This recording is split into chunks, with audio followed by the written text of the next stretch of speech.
Not serve us. Serve us. GM, everyone. Here's Dr. Josh from CryptoMondays Global. I'm here with Alex Kirchmaier, one of the OGs in Austria, very well known. He's an economist, macroeconomics mostly. So we're going to take an economics minute at the ABC, the Austrian Blockchain Convention or conference here. I'm here. It's really cool to see you and take a minute between all the sessions that you've been doing. How has the day gone so far?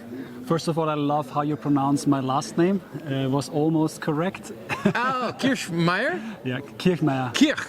Ah, Kirch. Got to get that right in German, guys. Yes. Okay? It's not easy for English speaking guys. But in general, we have a very exciting, we had a very exciting day so far. We had great panels. So we were speaking about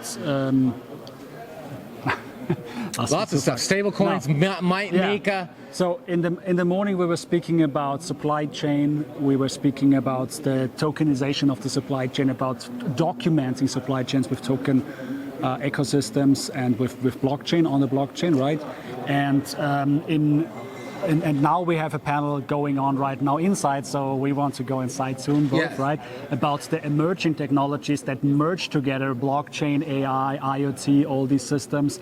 And glad that you made it here to this conference with us. Yeah, it's great. Now, I'm excited too. And I wouldn't miss it for the world. Last year I interviewed Robert Pasico from UNDP. And so this year I got you. And that's fantastic. About these emergence, the emerging of these different technologies, you mentioned AI, IoT, and Web3. Okay, these. Where do you see this now with the speed of AI coming up so much and the macroeconomic changes that AI is going to bring into place? Forget about supply chain management with blockchain. That's great, and that could be a somewhat disruptive thing in those industries. But AI is actually going to displace up to 50% of workers in the next 5-7 years. Where is this coming up with?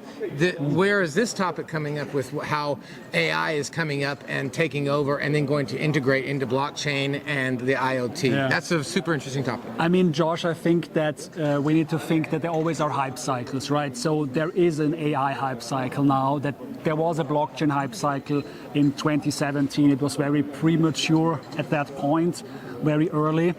Now we see the real adoption blockchain-wise coming, and we also see that AI might be a bit overhyped. We're finding out slowly that it cannot do everything we thought it will do. On the other hand, we have strong developments coming from OpenAI, from the other big companies that develop these intelligent solutions. Yeah. And we will utilize them, and they will destroy jobs. I'm totally on your side there. But as we have seen with the internet and with other waves of automation, there will new jobs appear. It has always happened that way. I don't think that humanity will get bored. Also, this has very many dimensions. We can. Right.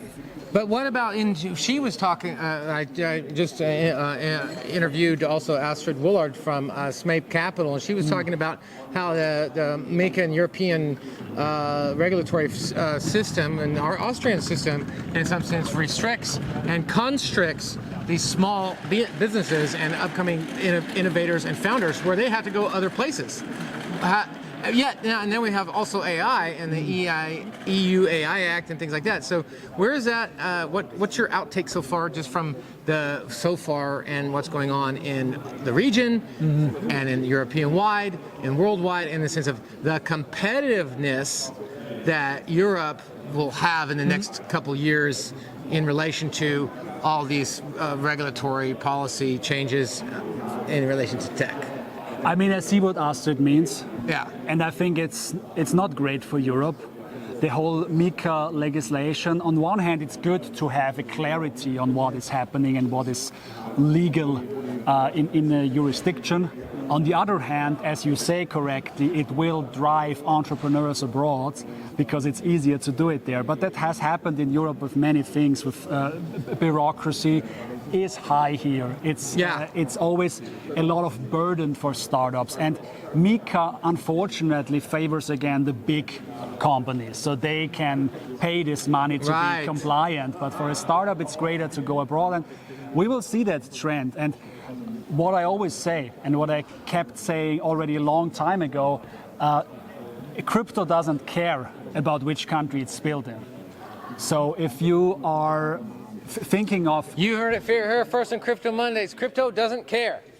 Exactly. So if you think about the United States before Trump, I said that before to somebody, crypto was moving out of the US. And now it's moving back to the US. Right. So if you have a jurisdiction which is unfavorable for crypto money, crypto talent, and all kinds of capital that we know will just move out to another place. On the other hand, and this is the big game theory, the global game theory, if I have a product that can be built wherever, the countries with the most favorable jurisdiction will attract this capital, they will attract the talents, they will attract the entrepreneurs, and they will build the businesses of the future in this industry. Yeah, and so now we're talking about the potential for capital to move across borders, and obviously with Bitcoin we have a borderless capital, and with crypto, and it's just part of the micro and macro economics, and now with the it's a bit more complex now with the data center and this idea of the needing the big data and things like that. But that's a topic for another day. Austrian Blockchain Conference has been great.